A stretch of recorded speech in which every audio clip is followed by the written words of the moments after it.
Assalamualaikum warahmatullahi wabarakatuh.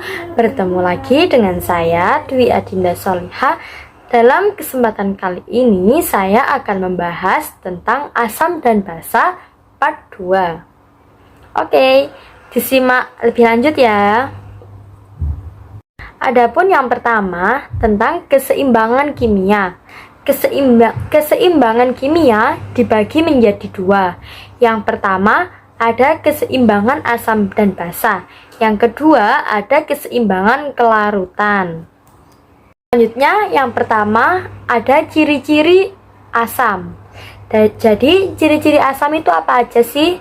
Yang pertama pasti dapat bereaksi dengan logam untuk membentuk gas hidrogen. Hal ini pastinya ialah asam yang kuat seperti HCl. Selanjutnya yang kedua, melarutkan logam. Seperti hujan asam, terkikisnya lapisan gigi ketika kita tidak gosok gigi. Jadi, seperti ketika turunnya hujan asam, rumah-rumah warga ataupun besi nantinya dapat terkikis karena hujannya mengandung pH asam. Yang ketiga, bereaksi dengan karbonat dan bikarbonat untuk menghasilkan gas karbon dioksida. Yang keempat, memproduksi ion H+ ketika asam berada di air. Kita mengenalnya sebagai ion H3O+. Yang kelima, pasti berasa asam karena suatu asam pastinya berasa asam. Yang keenam, korosi logam atau biasa kita kenal dengan nama sehari-hari perkaratan. Yang ketujuh, elektrolit yang baik karena asam menginduksi atau mendukung terjadinya proses ionisasi. Yang kedelapan, bereaksi dengan basa untuk membentuk air dan garam. Jadi, ketika asam bertemu dengan basa, nantinya akan membentuk suatu ion netral, ialah air ataupun garam, seperti NaCl bertemu dengan HBr, nantinya akan membentuk garam NaBr dan membentuk ion H2O. Jadi terbentuknya garam HBr dan terbentuknya senyawa air. Yang kesembilan ada pH kurang dari 7. Jadi setiap sesuatu yang memiliki pH kurang dari 7 dipastikan dapat bersifat asam. Yang ke-10, mengubah lakmus biru menjadi merah. Ketika kita menguji cobakan suatu benda ataupun barang dengan lakmus merah, dan ketika didapatkan hasil dari uji coba itu lakmus tetap menjadi warna merah, ataupun ketika lakmus biru kita uji cobakan lalu didapatkan hasil berwarna merah, maka dapat dipastikan benda itu atau senyawa itu bersifat asam. Selanjutnya, contoh-contoh benda di sekitar kita yang bersifat asam seperti cuka atau nama kimianya CH3COOH, jeruk, dan juga kola, ataupun barang-barang lain yang sekiranya dapat bersifat asam atau dapat mengikis logam. Selanjutnya ada ion basa. Adapun ciri-ciri suatu basa pastinya yang berkebalikan dengan asam. Jadi ketika yang pertama, basa pastinya mempunyai rasa pahit. Yang kedua, basa berasa sedikit licin. Seperti halnya kita memakai sabun sehari-hari, pastinya bersifat licin bukan? Karena sabun merupakan suatu basa. Yang ketiga, banyak ditemui dalam sabun. Jadi, banyak dari macam-macam sabun ataupun sesuatu yang bersifat pahit seperti sabun mandi, sabun deterjen, sabun cuci piring itu bersifat basa. Yang keempat, dapat menghasilkan ion OH- ketika larut di dalam air. Yang kelima, dapat membentuk suatu larutan elektrolit. Jadi, ataupun basah ataupun asam itu dapat membentuk larutan elektrolit. Dan selanjutnya yang keenam, dapat bereaksi dengan asam untuk membentuk air dan garam.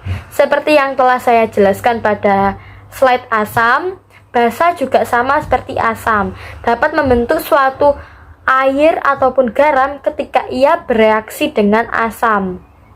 Yang ketujuh, pH lebih dari 7. Setiap senyawa ataupun benda yang mempunyai pH lebih dari 7 dapat dikatakan suatu basah. Yang kedelapan, yang terakhir, mengubah lakmus merah menjadi biru.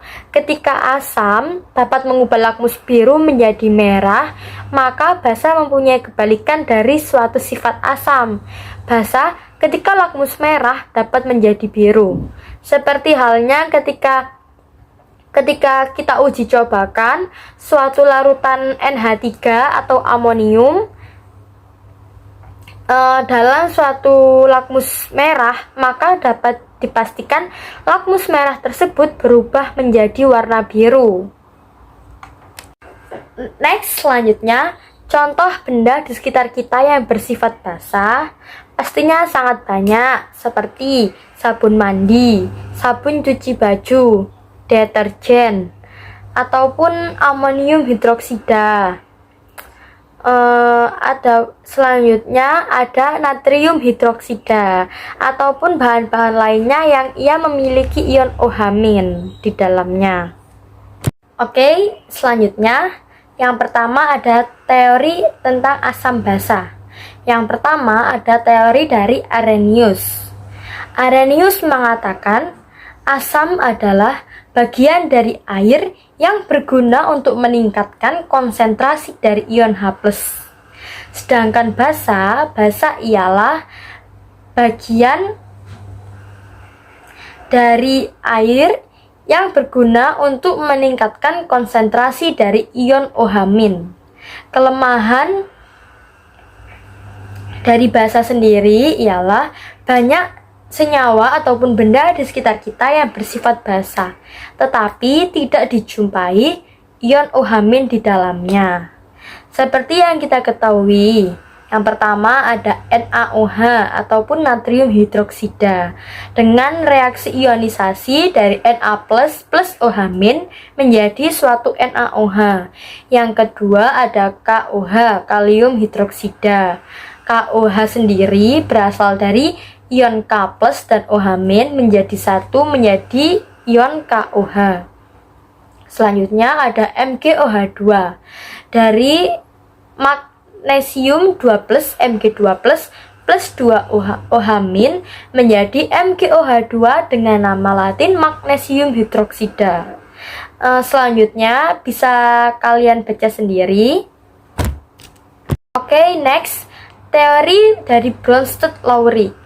Bronsted-Lowry mengatakan bahwasanya asam adalah molekul netral yang mendonasikan proton, sedangkan basah ialah yang dapat menerima proton. Jadi asam secara singkatnya itu yang mendonasikan proton dan basa yang menerima proton, karena basa mempunyai ion OH-. Jadi ia dapat menerima proton, sedangkan asam mempunyai ion H+. Jadi dia bisa menerima ion OH- ataupun ion negatif. Dapat kita lihat pada gambar seperti reaksi HCOOH yang bersifat asam ditambah H2O yang bersifat basa menjadi HCOO- dan H3O+, di mana HCOO- sebagai basa konjugat dari suatu senyawa asam HCOOH dan H3O+ sebagai asam konjugat dari basa H2O. Dan bisa dilihat lagi seperti NH3 yang bersifat basa mempunyai asam konjugat NH4+, dan H2O mempunyai asam konjugat sebagai ion OH-. Oke, next, contoh dari asam basa Bronsted-Lowry seperti HCl plus H2O menjadi H3O plus Cl-, di mana HCl sebagai suatu asam dan H2O sebagai suatu basa, sehingga dapat bereaksi menjadi ion H3O+, di mana H3O+ menjadi asam konjugat dari basa H2O dan Cl- sebagai basa konjugat dari asam HCl. Selanjutnya ada teori Lewis. Apa sih teori Lewis?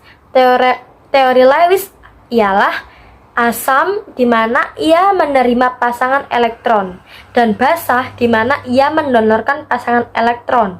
Jadi asam itu yang dapat menerima PeB, sedangkan basa ialah yang mendonorkan PeB.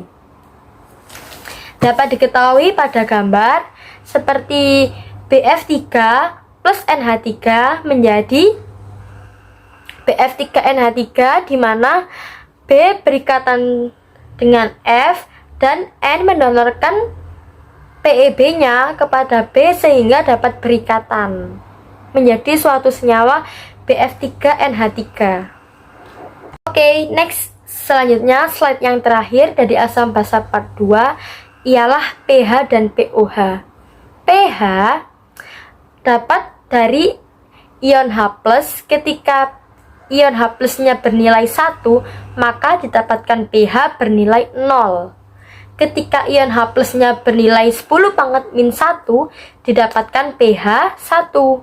Dan seterusnya, ketika 10⁻⁻2 dapat didapatkan pH 2. Ketika 10⁻⁻3 dapatkan pH senilai 3. Dan ketika ion OH-nya 10⁻⁻14, maka didapatkan pOH bernilai 14. Dan ketika OH-nya bernilai 10⁻⁻13, didapatkan pOH-nya bernilai 13. Ketika pOH bernilai tinggi, maka pH bernilai rendah. Begitu pula sebaliknya. Dapat dilihat sesuai dengan tabel pada slide. Oke, next. Pada selanjutnya ini kita akan membahas bab tentang asam dan basa, di mana berspesifik tentang kekuatan asam dan basanya. Jadi bab ini masuk dengan bab asam dan basa part 3. Oke, yang pertama, apabila senyawa tersebut dilarutkan dalam air, maka bisa memiliki dua kemungkinan sifat. Yang pertama, sifat asam ataupun basa, tetapi dapat juga sifat yang terakhir, yaitu sifat netral. Yang pertama ialah asam. Asam, kekuatan dari asam dipengaruhi oleh kemampuan senyawa tersebut mendonorkan proton. Seperti halnya pada teori asam basa Bronsted-Lowry, asam dapat mendonorkan proton. Maka ketika asam tersebut suka mendonorkan proton, maka senyawa tersebut semakin kuat asamnya. Jadi ketika ada suatu senyawa asam yang dia itu suka mendonorkan protonnya, berarti ia itu senyawa asam yang kuat. Karena apa? Karena ia suka mendonorkan proton. Dan selanjutnya, kekuatan asam dipengaruhi faktor lain seperti pelarut yang digunakan, suhu dari suatu reaksi, dan struktur molekul dari suatu asam itu sendiri. Selanjutnya, next slide, tentang kita akan mengenal suatu senyawa. Yang pertama ada suatu senyawa non-metal hibrida atau bukan suatu besi dari hibrida. Senyawa biner yang bersusun atas hidrogen dan unsur non-logam. Jadi, pengertian dari non-metal hibrida sendiri ialah senyawa biner yang tersusun atas gas hidrogen dan unsur non-logam.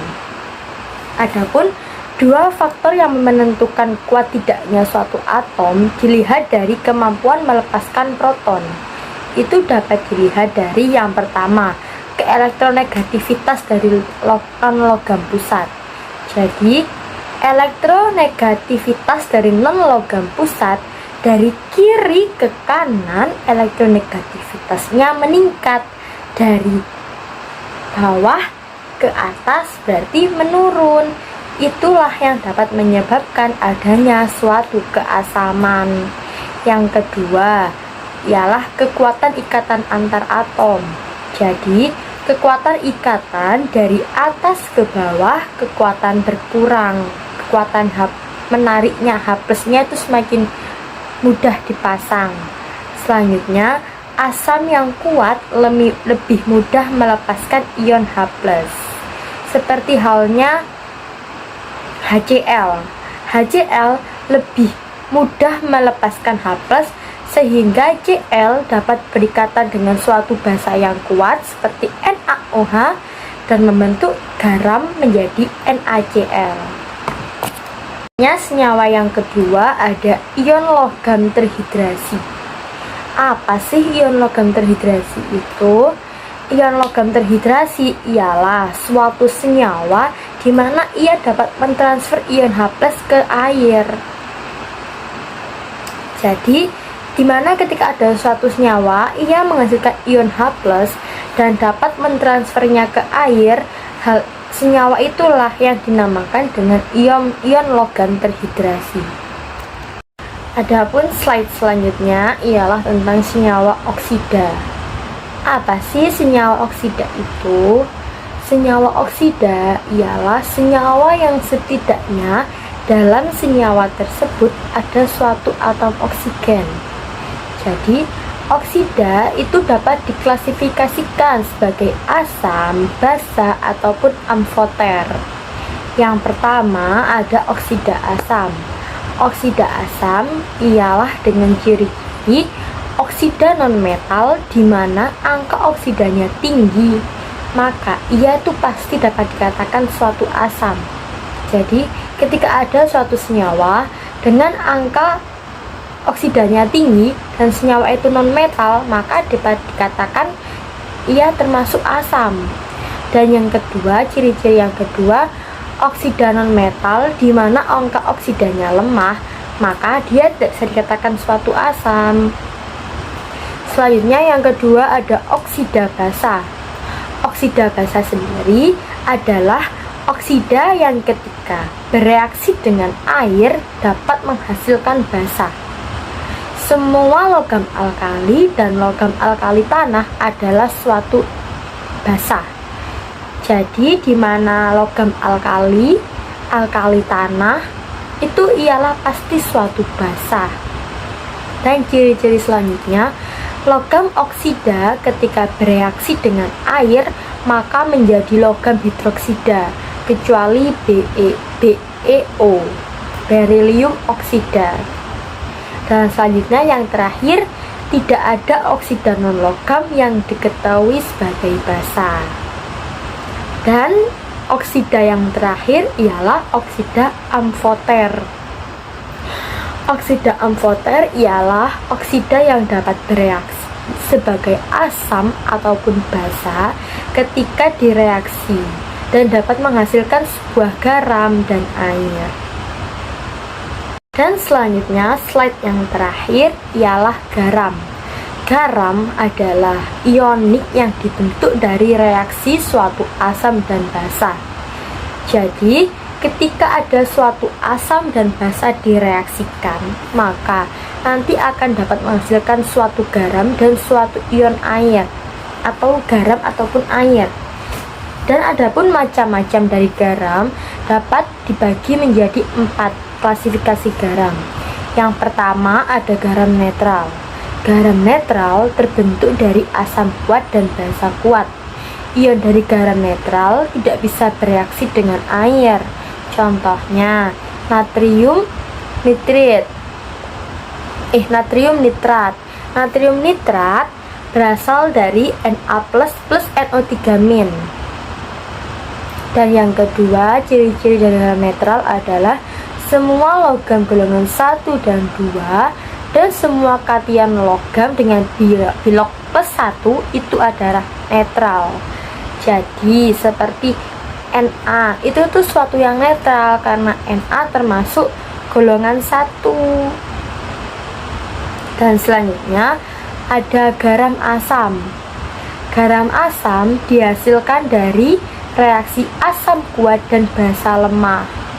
Garam asam mengandung anion yang tidak reaktif dan kationnya dapat bereaksi dengan air.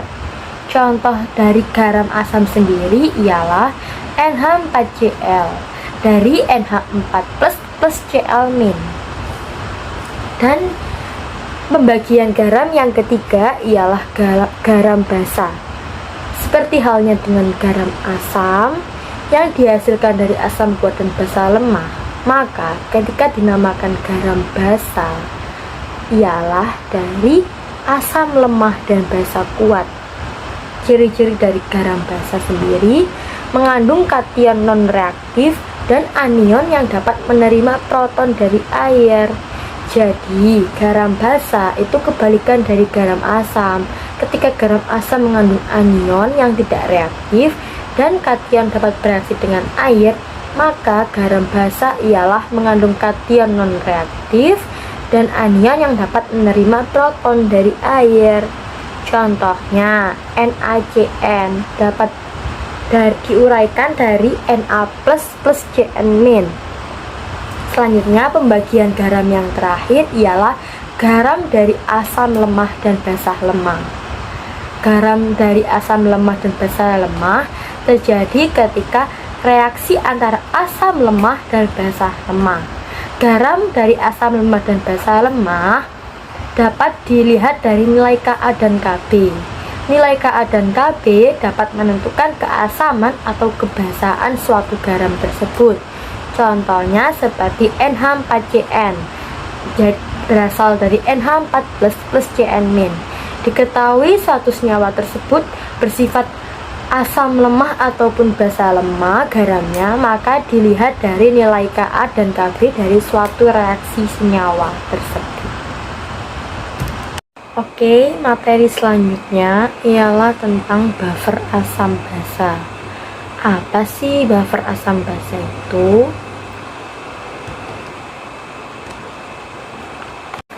Jadi, buffer adalah lautan atau senyawa yang dapat merubah pH secara drastis dengan penambahan asam ataupun basa. Umumnya, buffer mengandung satu asam lemah beserta konjugatnya ataupun sebaliknya, basa lemah beserta konjugatnya. Asam yang ditambahkan akan bereaksi dengan H+, dan basa yang ditambahkan akan bereaksi dengan OH-. Asam dan basa pada buffer tidak boleh bereaksi satu sama lain dalam reaksi netralisasi. Jadi, asam ataupun basa yang ditambahkan itu tidak boleh nantinya bereaksi. Karena apa? Karena ia itu akan difungsikan sebagai buffer, larutan penyangga.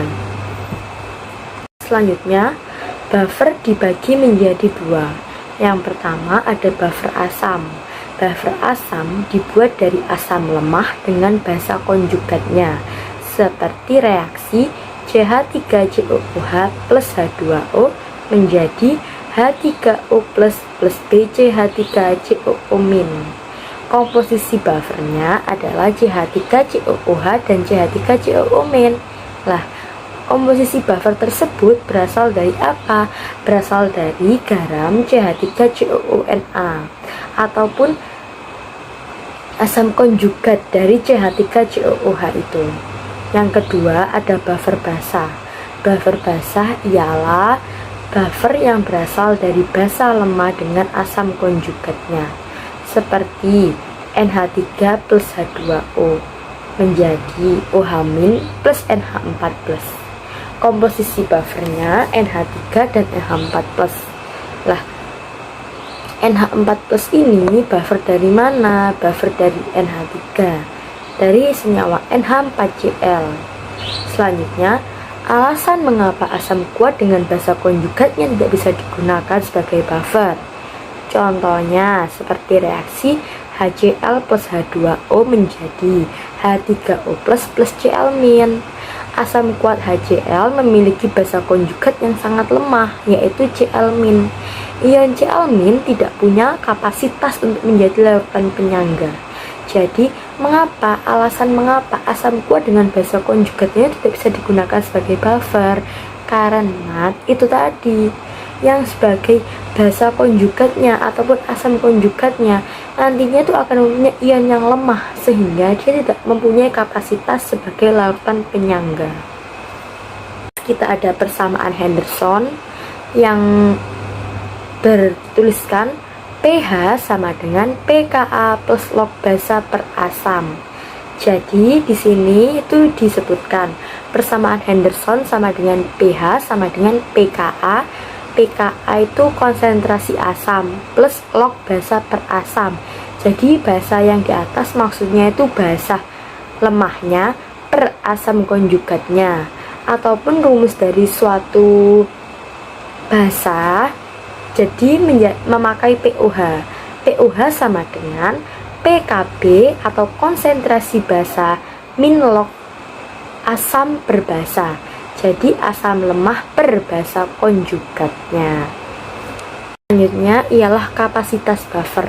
Kapasitas buffer adalah kemampuan buffer menjaga pH-nya ketika asam atau basah ditambahkan. pH buffer tidak berkorelasi dari kapasitas buffer. Jadi, hubungan antara pH buffer sama kapasitas buffer itu tidak ada. Kapasitas buffer bergantung dari komponen basa konsentrasinya. Lah, komponen konsentrasi itu dibagi menjadi dua. Yang pertama ada konsentrasi absolut, yang kedua ada konsentrasi relatif. Konsentrasi relatif adalah apabila komponen penyusun buffer berdekatan, maka semakin besar kapasitasnya, dipengaruhi oleh perbandingan asam basanya. Semakin tinggi konsentrasi penyusun buffer, maka kapasitas buffer semakin tinggi. Lalu, semakin pekat buffer, maka semakin kuat dapat mempertahankan asamnya. Jadi, suatu larutan yang pekat pada buffer akan lebih dapat bisa mempertahankan keadaan asamnya ketimbang larutan yang encer. Selanjutnya, buffer memiliki kapasitas tinggi ketika perbandingan asam dan basanya sama. Jadi, ketika dalam keadaan buffer, asam ataupun basa dalam buffer itu memiliki perbandingan konsentrasinya tinggi.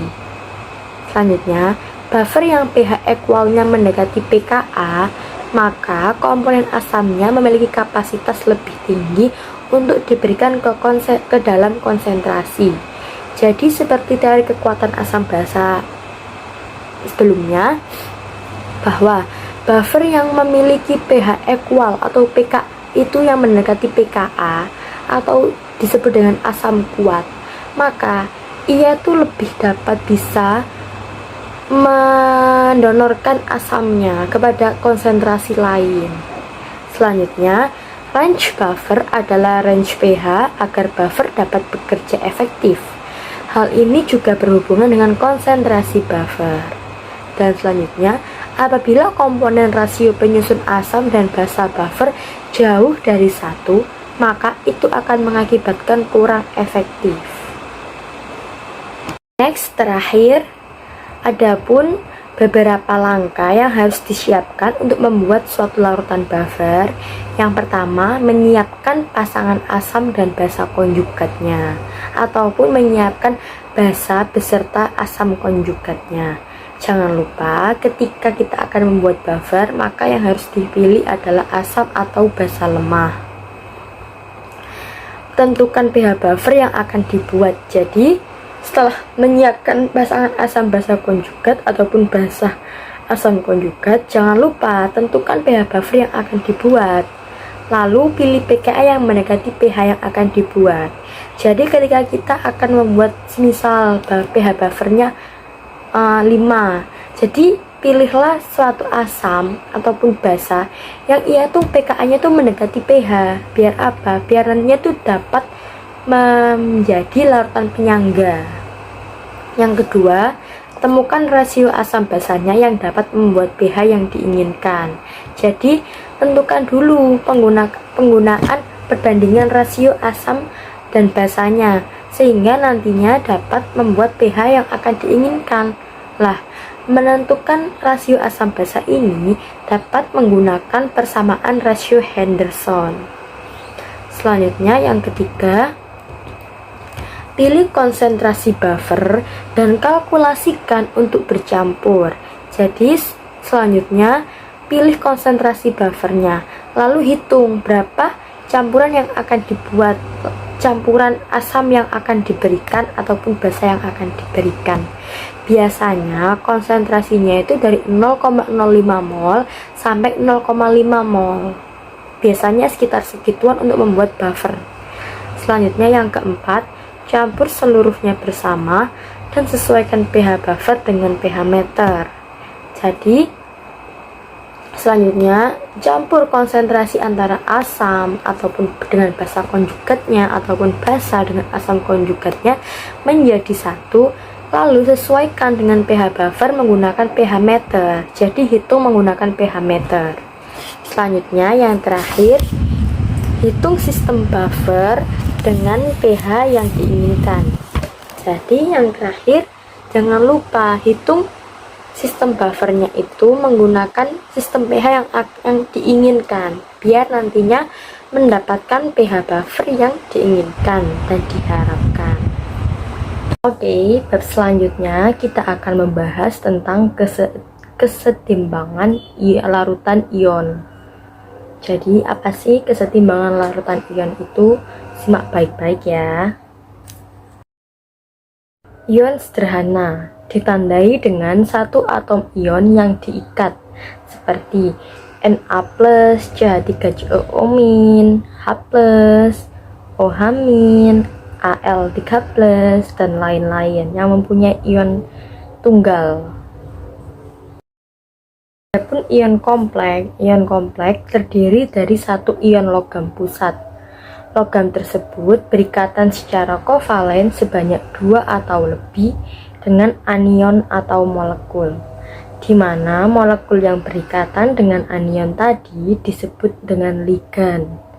Yang kedua, contoh ligan ion adalah hidroksida, klorida, dan sianida.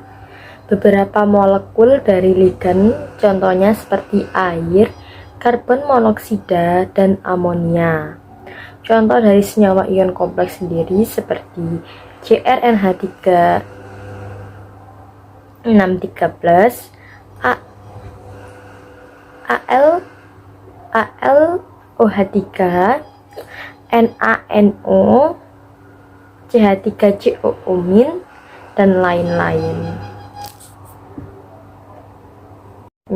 Semua ion kompleks yang terbentuk ialah seperti aturan Lewis, di mana ada asam dan basa Lewis. Unsur dari golongan transisi memiliki tendensi untuk membentuk ion kompleks. Adanya ligan bisa meningkatkan senyawa ionik yang larut dalam air. Oke, sekian penjelasan dari bab kesetimbangan ion. Selanjutnya kita akan membahas bab lain. Oke, selanjutnya kita akan memasuki bab keseimbangan kelarutan. Jadi, apa sih pengertian dari keseimbangan kelarutan sendiri? Simak baik-baik ya. Next, banyak dari zat terlarut memiliki batasan untuk larut pada pelarut tertentu, termasuk senyawa ion. Ketika senyawa ion larut dalam air, maka akan terjadi reaksi ionisasi, seperti ketika NaCl larut dalam air. Ketika senyawa ion yang larut dalam air dalam jumlah banyak, maka larutannya menjadi jenuh. Ketika sudah jenuh, maka dalam larutan tersebut akan ada 2 senyawa ketika larutan ini mencapai kesetimbangan. Ada yang sudah dalam bentuk padatan karena larutan jenuh tersebut, dan masih ada yang bereaksi ionisasi, tetapi yang bereaksi ionisasi pastinya dalam jumlah yang sedikit karena awalnya larutan dalam keadaan jenuh. Jadi pasti yang banyak, yang dalam jumlah banyak itu pasti yang dalam bentuk padatan. Dan adapun yang bereaksi ionisasi pastinya jumlahnya kecil.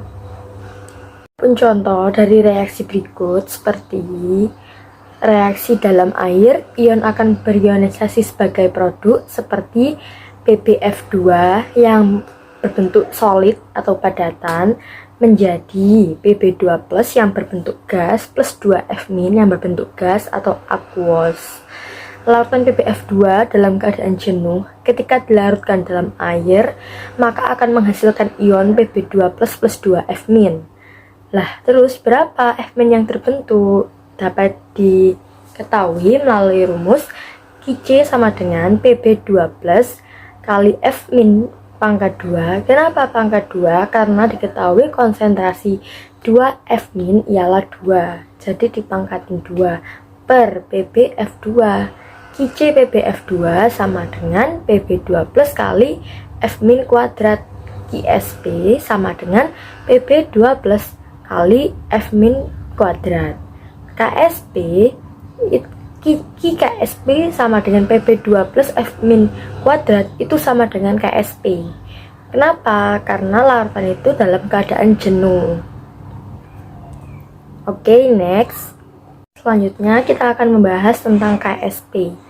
Ksp adalah konsentrasi produk dalam keadaan jenuh. Berapa konsentrasi produk dalam keadaan jenuh? Ksp hanya dipengaruhi oleh temperatur, tidak dipengaruhi oleh konsentrasi ion individu. Contohnya adalah pada senyawa AgCl. Ketika AgCl dilarutkan di dalam air, maka akan terbentuk ion, tetapi hanyalah sedikit. Karena kenapa? AgCl dalam keadaan jenuh. Ketika kesetimbangan terjadi, maka akan didapatkan reaksi AgCl berbentuk padat menjadi Ag plus berbentuk gas plus Cl-, aqueous gas. Disinilah Cl membentuk ion tetapi hanyalah sangat sedikit, sehingga berdasarkan reaksi kesetimbangan tersebut dapat ditulis Ksp sama dengan Ag plus dikali Cl-. Selanjutnya, adapun contoh dari tabel Ksp, semakin kecil nilai Ksp maka semakin kecil proses kelarutannya.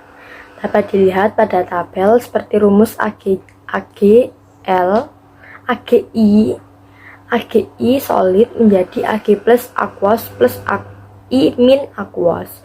Rumus Ksp-nya Ag plus kali I min, Ksp-nya 1,5 kali 10 pangkat min 16. Dan AgCl solid menjadi Ag plus aqueous plus Cl min aqueous, Ksp-nya Ag plus kali Cl min, Ksp sama dengan 1,8 kali 10 pangkat min 10. Dan bisa dilihat selanjutnya. Oke, next, memasuki kelarutan ion senama. Ketika CaC2O4 dilarutkan dalam CaCl2, hal ini pastinya akan dapat berefek kelarutan kalsium oksalat menjadi lebih kecil daripada ketika kalsium oksalat dilarutkan dalam air. Ini itu seperti prinsipnya Le Chatelier, di mana adanya penambahan senyawa yang sama akan mengakibatkan berkurangnya kelarutan pada senyawa ionik. Dapat diketahui pada ketika dilarutkannya CaC2O4 pada larutan CaCl2, maka kalsium oksalat CaC2O4 ini akan memiliki kelarutan yang kecil. Kenapa? Karena dilarutkannya pada senyawa CaCl2 sama-sama mempunyai ion Ca, kalsium. Oke, yang terakhir, memprediksi padatan presipitasi. Ketika larutan yang padat larut dalam pelarut air, maka dapat terjadi salah satu hasil dari 3 hal berikut. Yang pertama, didapatkan larutan jenuh. Yang kedua, larutan tidak jenuh. Yang ketiga, larutan sangat jenuh. Hal ini dapat ditentukan dengan membandingkan Qsp dengan Ksp, di mana ketika satu endapan akan terbentuk, maka Q lebih besar dari Ksp. Hal ini terjadi pada larutan yang sangat jenuh. Dan kedua, tidak ada endapan yang terbentuk ketika Q sama dengan Ksp, larutan dalam keadaan jenuh, dan Q kurang dari Ksp, larutan tidak dalam kondisi jenuh. Dapat dipahami?